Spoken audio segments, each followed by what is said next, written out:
आपके माध्यम से जो हरियाणा की जनता है, आप लोगों ने देखा करीबन 3,000 लोगों ने, ये हम नहीं कह रहे, ये खुद कांग्रेस पार्टी कह रही कि 3,000 लोगों ने नामांकन भरा। कई ऐसी कॉन्स्टिट्यूंसी है जहां पर जिन लोगों ने नामांकन भरा उनमें से एक भी कैंडिडेट कह रहे थे 88 लोगों ने फलानी कॉन्स्टिट्यूंसी में लीलो कैंडिडेट भरा, उन 88 में से किसी को ना देकर के किसी और को दे दिया। ऐसे ही और तो लंबे समय से जो लोग संघर्षरत है, 2-2, 3-3 दशक जिनको हो गए, 25-30 साल जिन्होंने अपने बच्चों का पेट काट करके, और जिनकी वजह से मैं समझता हूं कि मेरे जैसे लोगों को भी पिछले चुनाव में फैसला लेना पड़ा कि भाई ये लोग मजदूरी किसी और से करवाते हैं, हक मार करके किसी और का देते हैं। जैसे मैंने कहा कि एक परिवार का हरियाणा के अंदर कब्जा है, ऐसे 90 विधानसभाओं में 90 परिवार इन्होंने पाल रखे हैं। एक आधा परिवार दाएं बाएं हो जाता है वो एक अलग बात है, वो अपवाद है, लेकिन जो परिवारवाद और जिस तरीके से भ्रष्टाचार और जिस तरीके से सामंती सोच आज कांग्रेस के ऊपर हावी है, तो इस सोच को हरियाणा के लोग नकारने का काम करेंगे। और मोदी जी ने जो कहा कि पिछले 50 साल का हम इस हरियाणा का इतिहास देखें तो जिसकी सरकार केंद्र में उसकी सरकार हरियाणा प्रदेश। आज अगर हरियाणा 10 वर्षों में तरक्की के रास्ते पर पहुंच पाया, आज बड़े बड़े हाईवे बने, बड़ी बड़ी संस्थाएं आई, किसानों के खाते में सीधे हमारे इस हरियाणा के अंदर केवल लोकसभा चुनाव तक 12,500 करोड़ रुपए किसानों के खाते में किसान सम्मान निधि या फसल मुआवजे की राशि उसके माध्यम से आने का काम। उसके बाद फिर फैसले हुए और नए नए फैसले सरकार कर रही है, चाहे वो गरीबों को मकान देने की बात हो, चाहे किसानों के सशक्तिकरण की बात हो, युवाओं को आगे बढ़ाने का संकल्प हो। तो सब लोगों का आशीर्वाद एक बार फिर भारतीय जनता पार्टी को मिलेगा, फिर हरियाणा के अंदर मजबूती से कमल खिलेगा। और वो लोग जो अफवाह, षड्यंत्र और साजिश करके कुछ सीटें हरियाणा के अंदर लोकसभा चुनाव में लेंगे, मैं नहीं समझता कि हरियाणा के लोग अब उनको फिर दोबारा उन बातों को अमल में लेकर के आएंगे और सुनिश्चित करेंगे कि एक बार फिर नायक जी के नेतृत्व में, मोदी जी के नेतृत्व में फिर दोबारा तीसरी बार यहाँ पर सरकार बने। सबका बहुत बहुत आपके सवाल जी।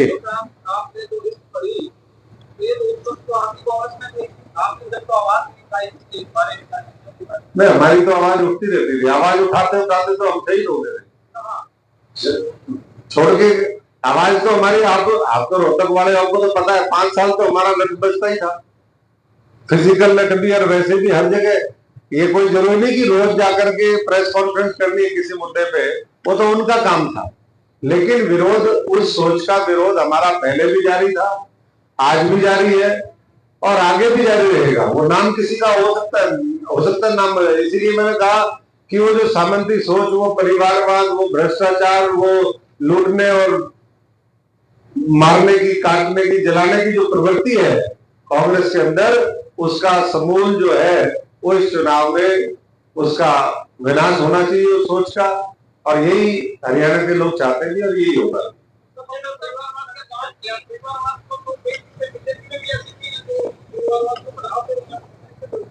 देखिए, बीजेपी में अपवाद हो सकता है, 5-4 सीटें हो सकती हैं, लेकिन ये अपवाद है, वहां पूरी तरीके से 90 की 90 सीटों में परिवारवाद है। फर्क इस चीज का है, अगर कोई साथी अच्छा काम कर रहा है, लंबे समय से उसने पार्टी में काम किया है, वहां तो ऐसा नहीं है, वहां तो नई एंट्री आए, कोई अमेरिका से आ जाए, कोई कहीं से आ जाए, सीधा आकर के चुनाव लड़ने, वहां तो ये होता है। वहां कौन सा संजय है? ये जो है, अगर बीजेपी ने कुछ लोगों को टिकट दिए तो मैं समझता हूँ कि वो लोग लगातार जमीन पे पार्टी के लिए काम करते रहे, उसके बाद लंबे समय के बाद, किसी को 10 साल हो गए होंगे, किसी को 15 साल, उसके बाद मौका मिलता है।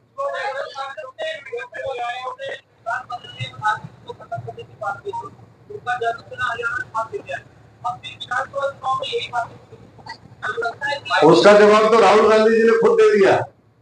ये कह रहे हैं कि पहले आरक्षण और उसकी बात कांग्रेस पार्टी ने उठाई थी, तो अब तो उन्होंने खुद ही कह दिया कि भाई हम पहले हिंदुस्तान को फेयर प्लेस बनाएंगे और फिर जो है अभी फेयर प्लेस है नहीं और आरक्षण खत्म कर देंगे। तो ये तो शुरू से बाबा साहब की सोच के खिलाफ रहे हैं, आरक्षण के खिलाफ रहे हैं, और मैं तो बहुत बारीकी से इनको देख करके आया हूँ।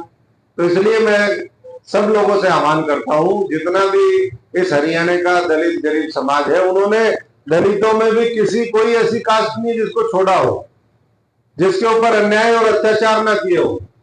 इसलिए सारे साथी मिलकर के पूरी मजबूती के साथ बाबा साहब के सपनों को पूरा करने का जो लक्ष्य लेकर के आज नरेंद्र मोदी जी भारतीय जनता पार्टी चल रही है। हमने सबने देखा 5 तीर्थ, अगर बाबा साहब का तो अंतिम संस्कार दिल्ली में नहीं करने दिया था इनको, बोले बॉम्बे ले जाओ इनको। जहां बाबा साहब पढ़े थे वहां लंदन में जाकर के स्मारक बनाने का काम वो कांग्रेस पार्टी ने किया।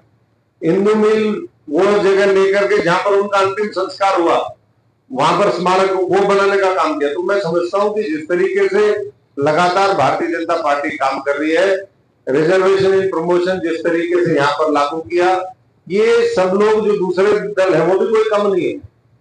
जो आज आम आदमी पार्टी है, उन्हीं के वकील ने हरियाणा और पंजाब जो हाई कोर्ट है उसके अंदर रिजर्वेशन इन प्रमोशन को चैलेंज किया, तो इन्हीं लोगों ने किया।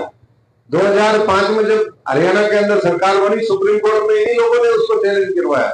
तो बहुत सी चीजें हैं, ये बहुत लंबी मैं समझता हूँ कि प्रेस कॉन्फ्रेंस हो जाएगी अगर बहुत हम डिटेल में जाएंगे। अगर चीजों की आप बारीकी में जाएंगे तो आपको खुद एक बड़ा फर्क दोनों पार्टियों की सोच में, दोनों पार्टियों के नेतृत्व में, उनकी नीतियों में देखने को मिलेगा। लेकिन भारतीय जनता पार्टी ने भी 6 महीने पहले और 2 साल पहले आए कार्यकर्ताओं को टिकट दी है, और जो पुराने 15 से 30 साल से काम कर रहे हैं उनको कोई टिकट नहीं। हालांकि लोकसभा की बात करें तो वहां पर भी 1 घंटे पहले आए उनको आपको टिकट देने की प्रॉब्लम करवा दिया।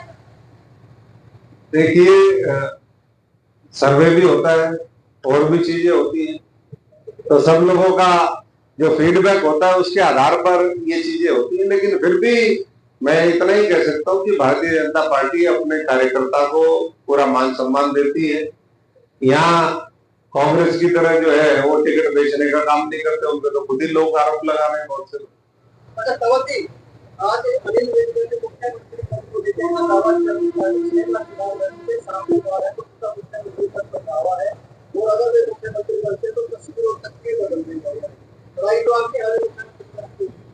नहीं, हमारे यहाँ बात कहने का अधिकार सबको है, लेकिन लठम लट्ठा और वैसा तो नहीं होता कि जो मुख्यमंत्री पद की बात करते हैं उसको पहले राजनीतिक तौर पे मार दो, और अगर राजनीतिक तौर पे ना मरे तो उसको वैसे मार दो, लठ मरवा दो सर में, वैसे अटैक करवा दो। तो ये जो वहां संस्कृति नहीं है।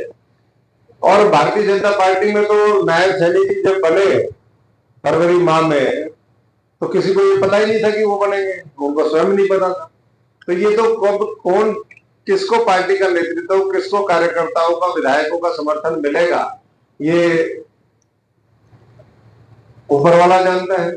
उनकी इच्छा है, मेहनत वो भी अपना कर रहे हैं, 7 बार 6 बार जो भी आपने बताया। तो मैं समझता हूँ कि सबको अधिकार है अपनी बात रखने का। अंतिम फैसला जो है वो सरकार जब बनेगी उसके बाद विधायक करेंगे, पार्टी का नेतृत्व करेंगे।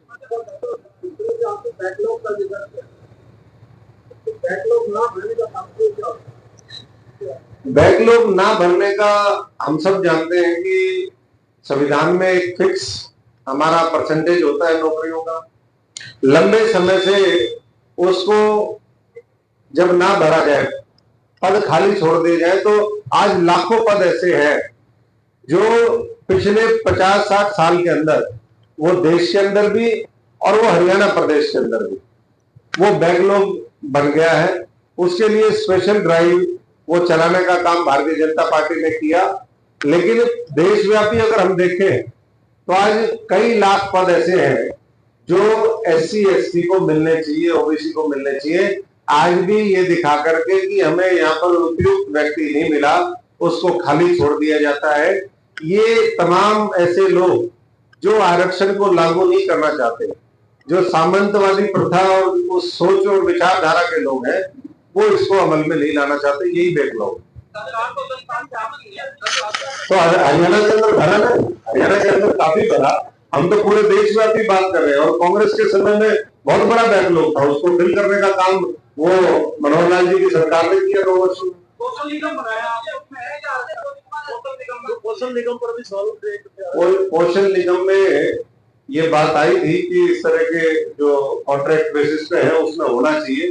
कुछ अनौपचारिक तौर पे है, उसमें इंश्योर किया जाता है कि साथ साथ जो है उस समाज से नहीं, वो बात आई है, लेकिन मैं समझता हूँ कि ऑफिशियली नहीं है, लेकिन ये एक मांग रखी गई है और मैं समझता हूँ कि भविष्य में इस मांग को पूरा करेंगे कि अगर प्राइवेट या कॉन्ट्रैक्ट बेसिस पे कोई भी भर्ती होती है तो उसमें रिजर्वेशन लागू हो।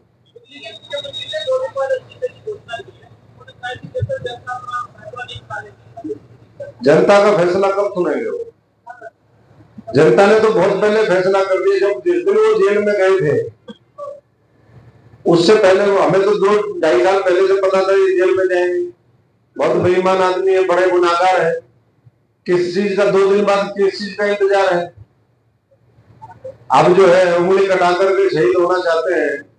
अब पूरी दिल्ली ने देख लिया इनका विकास का मॉडल, इनका शिक्षा का मॉडल, इनका स्वास्थ्य का मॉडल, इनका चोरी का मॉडल।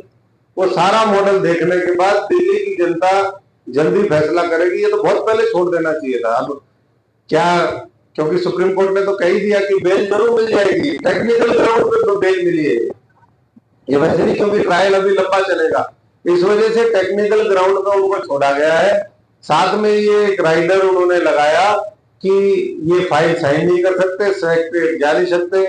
तो मेरे ख्याल से हो सकता है थोड़ी बहुत शर्म बची, उसका इस्तेमाल हुआ। तो हरियाणा में प्रचार करेंगे, आपको कितना फायदा मिलेगा?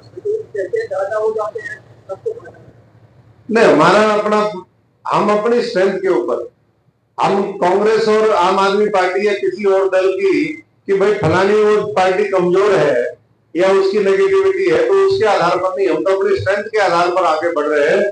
हमारा संगठन, हमारा नेतृत्व, हमारे कैंडिडेट और प्रदेश की जनता वो मिलकर के ये सुनिश्चित करेगी कि तीसरी बार फिर दोबारा प्रदेश में सरकार बने और ये सरकार हरियाणा के अंदर और कई गुना दुगनी तिगनी गति के साथ इस हरियाणा का विकास करे, सशक्तिकरण करे, लोगों को रोजगार दे, यहाँ का जो हर वर्ग है वो खुशहाल। आपका बहुत बहुत धन्यवाद।